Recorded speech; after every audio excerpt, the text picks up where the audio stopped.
A lo largo de la historia, el acto de sentarse ha tenido diversos propósitos y significados.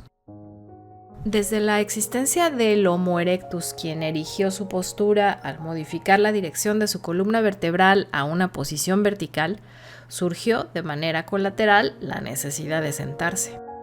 La manera en que el ser humano se sienta ha cambiado de cultura en cultura.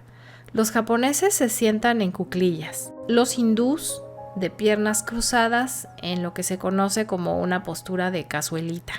Y las culturas prehispánicas lo hacen también sentados sobre sus tobillos o también con las piernas en flor de loto. Y para hacerlo más cómodo se han inventado toda clase de objetos, almohadillas, tapetes, taburetes, hasta llegar al desarrollo de la silla. El sentarse ha tenido varios significados. Un significado pasivo para descansar, uno activo para trabajar o comer, y uno simbólico en tanto hegemonía, poder o influencia. No solo por el tipo de silla, sino también por el lugar que ocupa dentro de su contexto, porque no es lo mismo un trono que una cátedra de obispo, que la silla del águila o que la silla eléctrica. La silla es el objeto estrella del diseño industrial, pero como lo hemos visto a lo largo de esta serie dedicada a las sillas, no es objeto de estudio únicamente para los diseñadores.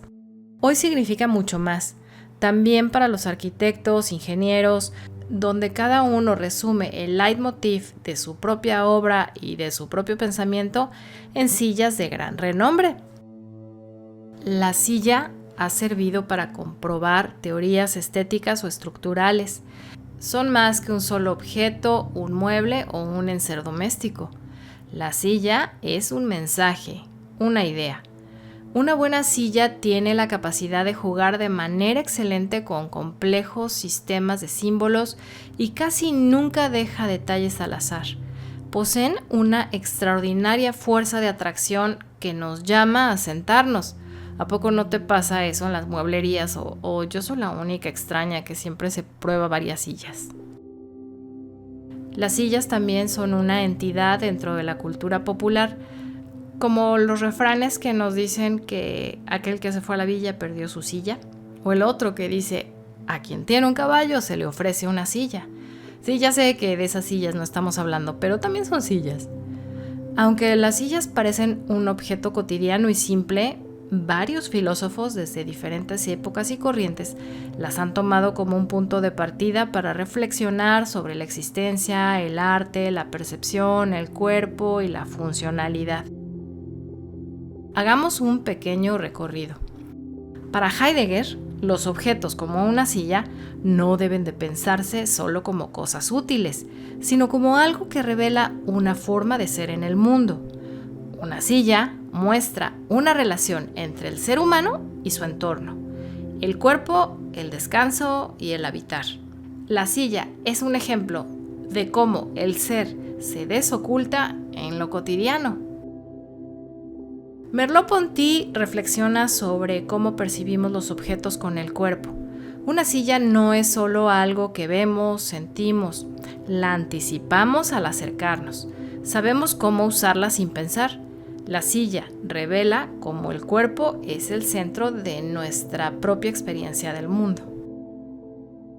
Wittgenstein se interesa por el lenguaje y el uso. Si preguntamos ¿qué es una silla?, él nos diría que el significado está en cómo usamos la palabra silla dentro del juego del lenguaje. No hay una esencia de silla, sino un conjunto de usos y contextos. Baudrillard dice que las sillas son fabricadas de acuerdo con las formas y métodos que rigen nuestro mundo económico, y eso le confiere una personalidad insertándolas en una sociedad industrial, es decir, a pesar de existir una increíble cantidad de opciones en el mercado, se siguen diseñando y produciendo más sillas. Por su parte, Roland Barthes, dentro de la semiología, hubiera dicho que una silla puede volverse un mito cultural, algo que establece valores o ideas. Por ejemplo, una silla ejecutiva se puede convertir en un símbolo de poder. A estas alturas de la historia moderna, posmoderna o metamoderna, como quieras llamarle, Las sillas que parten de un diseño pensado, estudiado y elaborado metódicamente poseen una argumentación propia. Y para entenderla, veámosla desde los 3 elementos de la retórica de Aristóteles: el logos, el ethos y el pathos. Logos apela a la lógica y a la razón, ethos a la credibilidad y pathos a las emociones. Si el diseño se enfoca únicamente en el logos, es decir, en la descripción, la ergonomía, el uso de los materiales, el proceso y la parte de ingeniería, el diseño se reduciría a ser un mecanismo exclusivamente. Como los principios del diseño se cimentan en ideales espirituales, culturales y en la influencia de la vida en sociedad, en condiciones materiales, en las capacidades de modificar y controlar su entorno natural, limitarse solo al razonamiento tecnológico sería abandonar y negar los principios del mismo diseño, deshumanizando tanto al diseñador como al usuario. Un buen ejemplo de un producto enfocado en el logos es la silla de Ernesto Gómez Gallardo, llamada Pupitre UNAM de 1951, construida a partir de una barra de acero con asiento y respaldo de contrachapado de pino recubierto de laminado plástico. Esta silla satisface los requerimientos de producción en serie y el presupuesto necesario para amueblar las aulas de la UNAM, a costa del sacrificio de la ergonomía y de nuestros traseros sentados 8 horas, que aún lo recuerdo, sí. Es una silla práctica, asequible y duradera, como la Cuaresma, pero con poco carácter y verdaderamente muy poca emoción. El ethos es el carácter o la congruencia y está permeado por la cultura. Cada comunidad, sociedad o grupo de personas posee ciertas características, valores e ideologías que le permiten rechazar o acoger ciertos diseños. La silla Alac de Silvino López Tovar aprovecha el recuerdo de los pequeños caballos mecedora con los que muchos niños crecimos. Es una silla que interpreta a este caballito y te sientas de la misma manera. Por lo tanto, aunque sea una silla y no un juguete, el usuario entiende cómo usarla, porque ya conoce ese gesto desde antes. El ethos dota de voz al diseño y esta pieza tiene una voz familiar. No se tiene que explicar porque el usuario ya entiende de antemano. Pedro Friedberg, artista plástico conocido por su trabajo surrealista con colorido y lleno de símbolos, creó la silla escultura llamada silla mano. Una pieza en forma de mano gigante, te sientas en la palma y te recargas en las falanges. La base circular a veces cambia de un pie grande por 3 más pequeños. Si bien sentarse en una mano gigante no garantiza la mejor comodidad ni la eficiencia de materiales o procesos, sí mantiene una congruencia con la ideología del artista, pues la pieza es una obra surrealista. Quien posea esta silla hace una declaración ante la sociedad. La voz de esta silla es tan fuerte y clara que habla de una ironía, excentricismo también.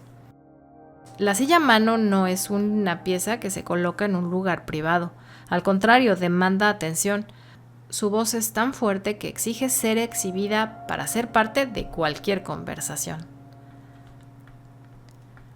Los estudios relacionados con la emoción han crecido exponencialmente en los últimos años desde diversas disciplinas como las neurociencias, la educación y por supuesto el diseño. La emoción entra al diseño no como un fin en sí mismo, sino como una forma de comunicación persuasiva. Lo que hace la emoción tan poderosa en el diseño es su habilidad para cortar las distancias entre los objetos y las mentes de los usuarios, generando un proceso de identificación con el objeto. Y es cuando los objetos cobran un valor afectivo y muchas veces nos encariñamos con ellos pues tenemos apegos emocionales. Esta atracción puede ir desde algo superficial hasta algo muy profundo. A pesar de que haya objetos que sean perfectamente funcionales, se les da un lugar importante en el espacio Y es tan fuerte el lazo emocional que se construye con este objeto que se limita su uso para así extender su vida. El grado más profundo se produce cuando el diseño se enaltece hasta volverse un objeto de arte. Tal es el caso del uso de la emoción en el diseño mediante la nostalgia, como por ejemplo en la exposición realizada en la tienda departamental Palacio de Hierro, la llamada 125 años del estilo en México. Esta exposición mostró en un andamio enorme montado a lo largo de los 4 pisos de la tienda un recorrido histórico de la moda, atrayendo las miradas hacia los diseños de muebles de todas las épocas, muebles entrañables que hoy son piezas de museo. Así que, vista desde el logos, el ethos y el pathos, la silla deja de ser solo un objeto para convertirse en una idea que se sienta. Gracias por acompañarme en este recorrido y si te gustó, como siempre, te pedimos tu like, que lo compartas y que pases a ver los demás videos de esta serie y de las demás series. Tenemos muchos videos y muy variados en este canal. Y regresa pronto a tu canal gourmet de arte, el canal de Aprendiendo Arte con la Valadón. Nos vemos en la próxima desde otra silla. Siéntete especial y siéntate derechito.